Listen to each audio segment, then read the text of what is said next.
Yan, isang charity vlogger ay may pakiusap kay Kalingap Edu. So, ano nga ba ito? Yan po yung topic po natin for today's video. Ayan. Hello po ka-Team Edsy, kumusta? So, napakaganda po ni Wifey, kahit na naka-side view siya, ay naku, no, nakaka-obsess po yung beauty po niya. 'Di ba? At saka, masasabi mo po talaga na kontento na po sila kung anong meron po sila, 'di ba? Kaya nakakatuwa silang pagmasdan, lalong-lalo na po no, yung magulang ni fiancé, tatay niya, nanay niya, mapapasaludo ka po. Kasi kung paano po nila entertainin sila Kalingap Prab, and especially si Kalingap Edu. Hindi po sila nagbabago, still masiyahin.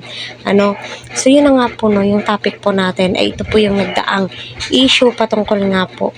At until now ay napapag-usapan nga po ito ni Kuya Val sa kanyang live streaming.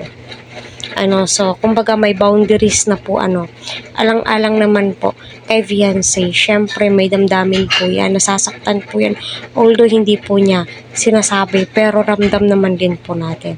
At saka magsasabi naman itong mga basher, naku, bakit naman magsiselos yan siya, hindi pa naman sila ni Eds. Ay naku, wag po kayong ganun, kasi kahit na hindi pa po sila, ramdam po natin na may namumuo na po na pagtinginan sa kanilang dalawa. Ayan.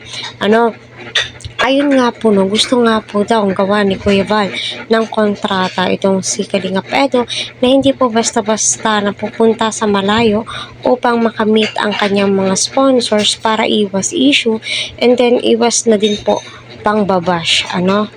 So ayun na nga po no, papayag nga ba itong si Kalingap Edu alang-alang kay fiancé? Unang-una sa lahat, alam naman po natin na napakalaking party nga po ng mga sponsor ni Kalingap Edu, especially sa kanyang mga beneficiary, no? Sila po yung nagsusustain ng mga pangangailangan po ng mga beneficiary ni Kalingap Edu. Although hindi naman po lahat, kasi alam niyo naman po, si Kalingap Edu nagbibigay po yan siya. Galing sa kanyang bulsa, at kita naman po natin yung mga efforts ni Kalingap Edu sa kanyang mga beneficiary. May mga scholar din po siya, may pinag-aaral po siya. Syempre, mahirap naman din po na magdadirect ka sa sponsor, ganito, ganyan. Syempre, yung masusunod po dyan is yung founder nga po ng Kalingap. Nasa kay Edu na po yan kung papayag siya or hindi. Pero nararamdaman ko 100% papayag po yan siya at piperma po yan.